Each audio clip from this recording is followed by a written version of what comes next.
হচ্ছে সকালবেলা একটা কল পেয়েছি চাকমারে একটা অ্যাক্সিডেন্ট হয়েছে বাইক যে আসলো পেশেন্ট একজন অ্যাক্সিডেন্ট হয়েছে তারা আমরা দিলাম হাসপাতাল নিয়ে আসি। কিভাবে অ্যাক্সিডেন্ট হয়েছে? এটা বাইকের সাথে বাইক মানে আসলো অনেক ভেহিকেলস আসলো আমরা তো আর ওটা লক্ষ্য করছি না ওই পেশেন্ট করে জড়িত নিয়ে আমরা আই করছি। আহতদের নাম? আহত চারজন আছে। নাম? চিত্তর দেববর্মা একজন আছেন, ওনার বয়স হচ্ছে 45, কর্মা বাড়ি। সঞ্জিত দেববর্মা একজন আছেন 45, ওনার বাড়ি দুই কর্মা।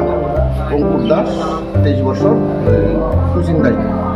আর কর্পিতা সরকার 15 বছর, তিসাবাড়ি বাড়ি মেয়েটা। তারা কইতে কই যাইতে আসলো?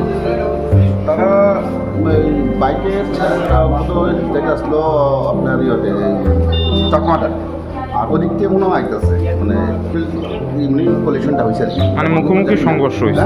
মুখোমুখি? হ্যাঁ হ্যাঁ, মুখোমুখি সংঘর্ষ। কোন জায়গাটা তো হয়েছে? এটা ওই চাকমাঘাট টিএসআর ক্যাম্পটার সামনে রোডের মধ্যে মেন রোডের